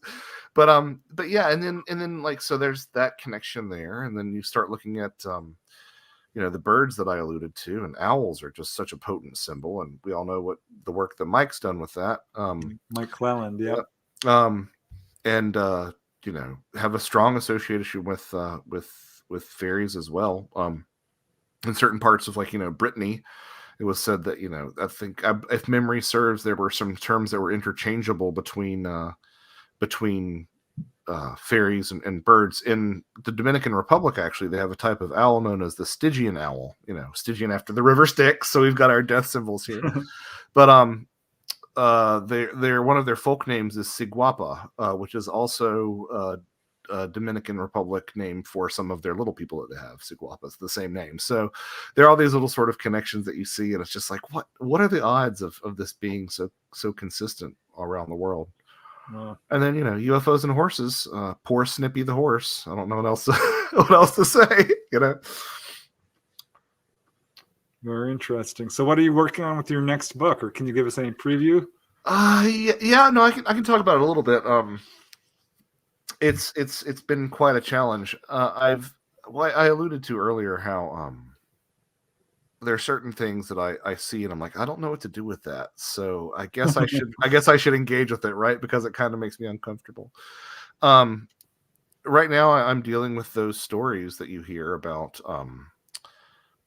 fictional characters coming to life, which is, again, with my trademark agnostic, or the Hat Man. Well, right. Or there's a famous example, the famous example that people know that I think is just one of the most interesting ones, although I've found tons of these, and it's part of this is just an excuse for me to find these stories. is the story of Alan Moore, a comic book writer who was sitting in a sandwich shop, and he saw his character John Constantine walk through the door after having created John, and like they exchanged a look, and he went about his way. Yeah, so like there have been a lot of ways that people have thought of these things. They've thought of thought forms and tulpas, and the co-creation hypotheses and stuff. But I found examples that pop up throughout the UFO reports and cryptozoology reports and some ghost stuff too. So I'm really trying to examine that and explore that from a lot of different angles that haven't been tackled before. So it's driving me a little bit mad. It's leading me into, I know the feeling. Yeah. it's leading me into some places that are some of the as difficult as parts of Ecology of Souls were to sort of wrap my head around. It was nothing compared to panpsychism and idealism and non-dual aspect monism or dual aspect monism and like stuff like that. The field of narratology, the study of what makes a narrative is filled with like formulae and such. So I might have bitten off more than I can chew this time, but I'm a little bit over halfway through with it. So hopefully I'll have that finished by the end of the year, knock on wood, and we can get that out, and everybody can see what a true kook I really am. But I hear these stories. I mean, there are some people very close to me who have shared these stories with me, and with their permission, they're going to be sharing them for the first time. But it's again, I just feel like I have to do something with these stories, not in terms of like I have to preserve them or this or that, although I'm always about preserving stories, but it's like people are reporting this, and some of these people, at least some of these people, are as earnest as people who report stuff that are very sort of run-of-the-mill Bigfoot stories or run-of-the-mill UFO stories. Like people who are just as earnest were like, I don't know what to tell you, but like I saw, an extra from the Broadway show Cats walk across my driveway one night. Like I don't know what to do with it. So well, just imagine because if there's no one else talking about these sort of things, who's going to come forward and say that this happened to me? Well, that's the other thing is that there's just there's such a stigma around this, and it makes the UFO question look like not a taboo at all. And there's a lot of people who have sort of played with this in the past, and it's sort of Clifford Simak, my favorite science fiction writer, based a whole book on this exact idea that all awesome. The literary characters came to life. That's awesome. Started wandering around all over. Yeah, and and the thing that I think is going to be tricky for some people to wrap their heads around is like I'm just presenting these to you with an open hand, and I'm not saying that it's true. I'm just saying that the stories exist. So pick and choose as you will. But it's interesting. It's interesting. Let's put it that way. I'm particularly fascinated by stories that you can't categorize, and that are absolutely like, what do you call this? Yeah. How do you explain? I was looking at one that they put in a UFO magazine. It doesn't really belong there because this lady was driving along. She knew exactly where she was. Her kids were in the car, saw the gas station. Next thing they knew, they were out of town again, going back into it. There was no UFO. I love it. They call it a time slip. Mm-hmm. I don't know. It's like a space slip, though, almost more than a time slip. Yeah, exactly. So I'm not sure what's going on there, but yeah, I mean, well, and also like I'm always been a real fan of like the one-off sort of entities that people encounter. There's an example there's an example that I love to talk about. That's from the coastline of Peru. I believe this was back during the year of the humanoids, but sometime in the 70s. And there's this guy who's just driving along the coast, and he sees a flying saucer hovering above the sand dunes. So he gets out and he goes over to it, and it's like these three entities who are described as kind of looking like conjoined bananas, and they have like one monopod foot, and they're covered in like skin that looks like a beige beach towel, and their heads are made of jelly with like a nodule inside. And it's like, you're muted. You're muted, Dolly. Dolly, you're muted. Who's muting me? Not me. The human mind is an unbelievable object, and it is capable of almost anything, okay, consciously or unconsciously. And one of the things that I learned the hard way, I've studied this in psychology, but then I lived it. When my kidneys failed, my GFR was 8. That's seriously bad. Okay. I'm poisonous to myself. And my brain was not operating fully. And I had no sleep. I couldn't sleep. I was so sick from this. I went days with no sleep. I had to get to Georgia from Florida. And my friend followed me. So because she was terrified because I refused to not bring my car home on my own. We stopped somewhere and I couldn't really eat because I knew better. Okay. But I had to stop. Okay. And we stopped and she got something to eat and I got something to drink and I ate a couple of French fries while I was sitting there. And when I was sitting there across 2 tables away from me, I saw Augie Dog sitting at the table looking at me. And I'm like, oh crap, now I'm seeing things. Okay. Yeah. And then I saw Quick Straw Metra, and then I saw Yogi Bear. And they followed me to the car. And they sat in the back seat in the car all the way back to Georgia. I'd look in the mirror every now and then, and they're back there. And I don't know what the hell to do with this. When I got home, I was seeing them parade across my vision. I'm not kidding you.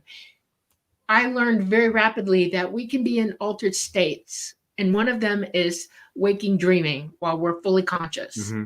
Okay?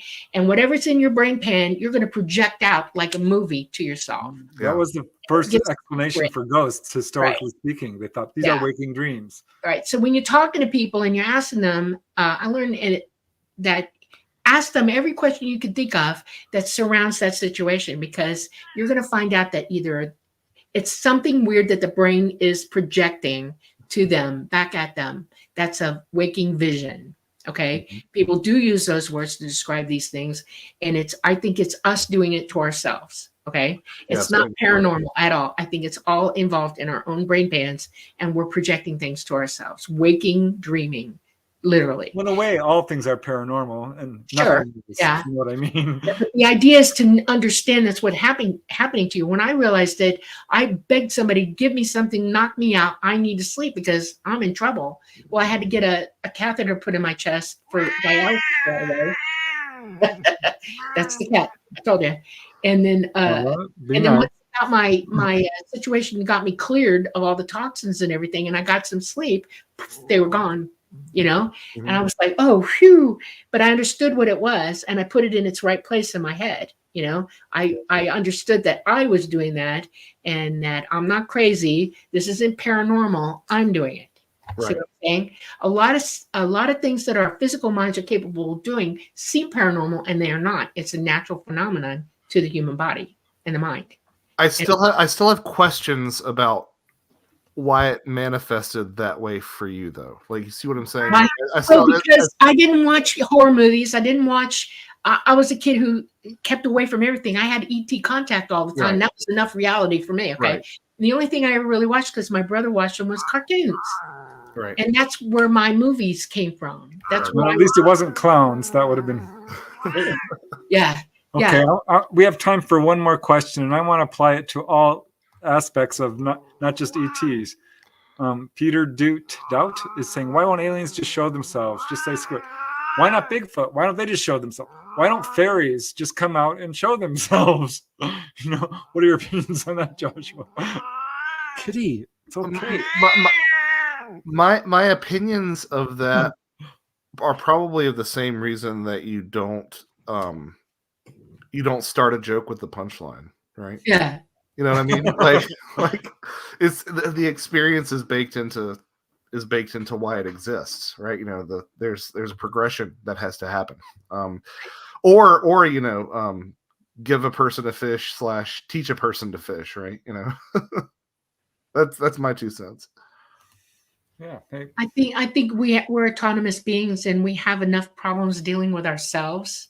And ET is autonomous as well, and they don't believe in interfering with us. That we need to learn our own lessons. We create our own problems. We have to fix them. Mm-hmm. And for them to interject their reality onto everybody all at once is a very bad idea, because we'll instantly go to, why don't you fix us?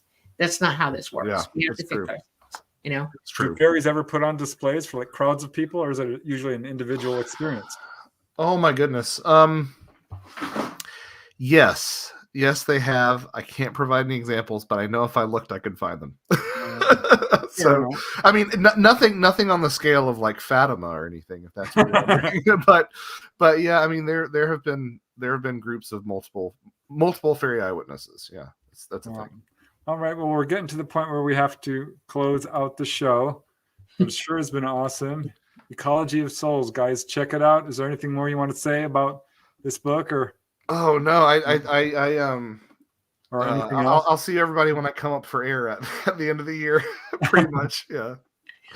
Wow. Cool. But, yeah, JoshuaCutchin.com. Find me there, or I've got some other stuff that I'm working on that we'll see. It'll happen when it happens, I guess. But Are any of your books on Audible? I'm trying a sort of pilot version of my my novel.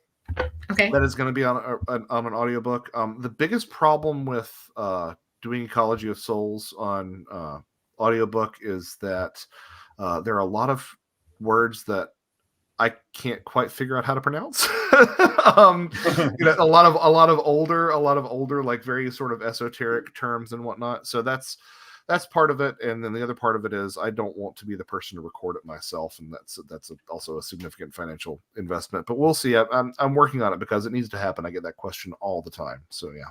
Okay. Very cool. Well, thanks for joining us. Definitely, when you get your next book out, drop us a line. We want to get you back. Yes. We'll talk about it. Yeah. We'll do. Yeah, and we might book you before that if it takes Yes. too long. So. All right. But yeah. Sounds good. Thanks Definitely. so much. And for those who are listening, remember these Joshua's links are in the show notes. And I also want to give a shout out to all you guys who've made such wonderful comments and engaged with us in chat. I'm sorry I couldn't get to all the questions. I tried to get to at least a few of them. Thank you all for the amazing super chats and the really nice comments. Thank you. Very much appreciated. And thank you definitely for joining us. Okay. Are we ready? I think so. Thank you all. Thank you, Joshua, for coming. I love it when you show up. And when we sign off, we're going to book you again. All right. Dates. All right. Okay. All right. Love you, everyone. Thank you for coming to visit us on this Monday night. And we hope you have a wonderful week. And until next Monday. Wait, don't forget the call signs. I'm going to do that next. Oh, okay. Namaste. So we are coming to you live from the beautiful city of New Orleans in the state of Louisiana, from the United Public Radio Network at 107.7 FM and the UFO Paranormal Radio Network at 105.3 FM. We are on Roku, Facebook, and YouTube. And I want you to have a spectacular week. Bye.